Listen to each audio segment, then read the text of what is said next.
자, 사랑하는 성도님들, 오늘부터 우리가 34장을 시작합니다.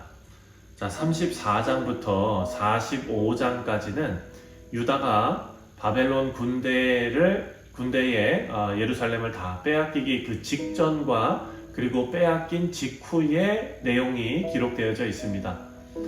그 중에서도 오늘 본문부터 38장까지는 예루살렘 성이 함락되기 직전이었던 일에 대해서 말씀을 기록하고 있습니다. 그리고 그 예루살렘 성 안에 그 상황을 우리에게 전해주고 있습니다.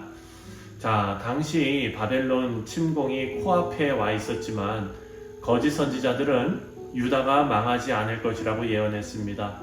그리고 유다의 왕 시드기야는 거짓 선지자들의 예언을 믿고 또 자신이 동맹을 맺은 애국과 주변 나라들의 기대를 걸었습니다.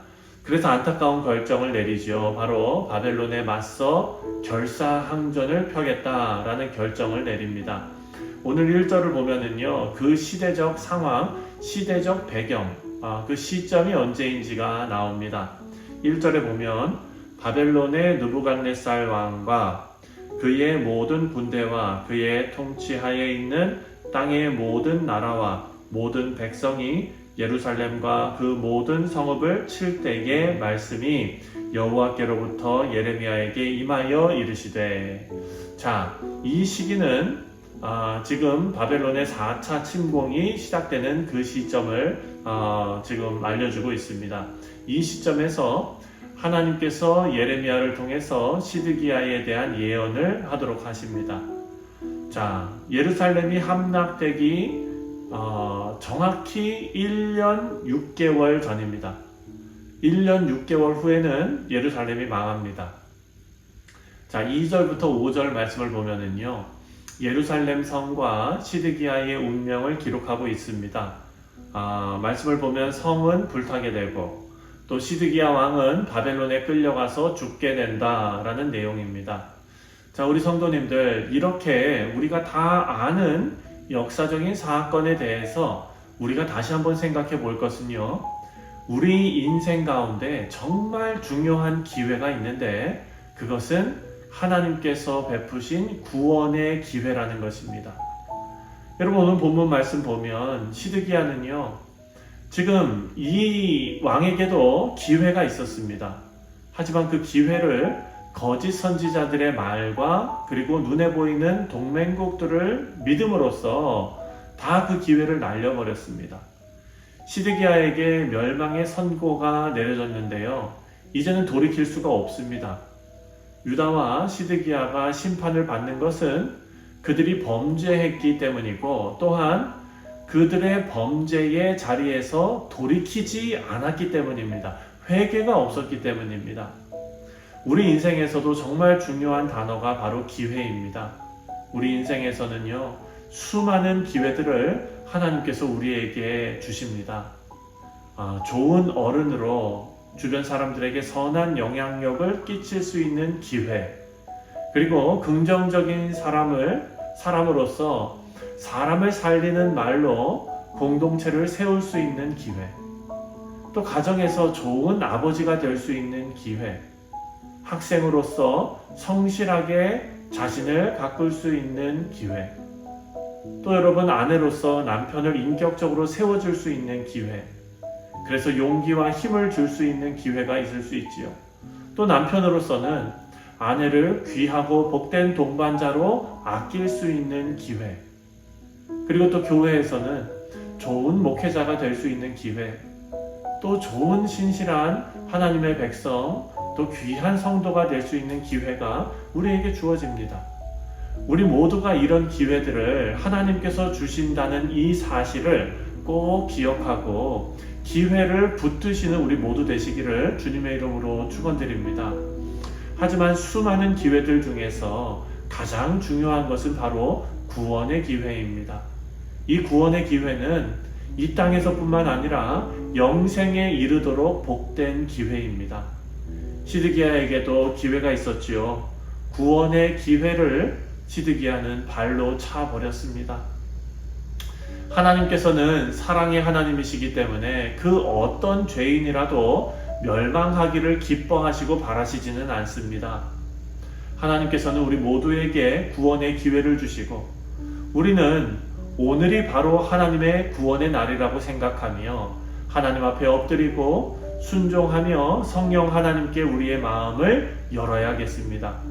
귀한 구원의 길을 복되게 걸어가시는 우리 모두가 되시기를 주님의 이름으로 축원드립니다. 자, 본문 4절과 5절 말씀을 보면은요, 시드기야를 향한 하나님의 뜻이 무엇인지 궁금하게 하는 말씀이 나옵니다. 4절과 5절을 먼저 읽겠습니다. 그러나 유다의 시드기야 왕이여, 여호와의 말씀을 들으라. 여호와께서 내게 대하여 이와 같이 말씀하시니라. 내가 칼에 죽지 아니하고 평안히 죽을 것이며 사람이 너보다 먼저 있던 내 조상들 곧 선왕들에게 분향하였던 것 같이 내게 분향하며 너를 위하여 애통하기를 슬프도다 주여 하리니 이는 내가 말하였음이라. 여호와의 말씀이니라 하시니라. 자, 앞서 읽은 2절과 3절은 시드기야가 끌려가서 어떤 최후를 맞을 것인지 그 비참함과 그리고 심판의 무서움이 기록되어져 있는데 4절과 5절을 보면은요, 정반대로 긍정적인 말씀이 나옵니다. 시드기야가 칼에 죽지 않고 평안히 죽을 것이라고 말하고요. 하지만 시드기야는 자신의 아들이 잔인하게 도륙되는 것을 두 눈으로 보고 또한 그 직후 자신의 눈도 뽑혀서 바벨론에 끌려갑니다. 그리고 감옥에서 비참한 삶을 살다가 죽습니다. 5절에 보면 열조 선왕의 묘실에 장사되어서 분향받게 될 것이다 라고 말씀하는데 실제 역사와는 다릅니다. 그렇다면 이 4절과 5절 말씀을 우리가 어떻게 해석해야 하는가?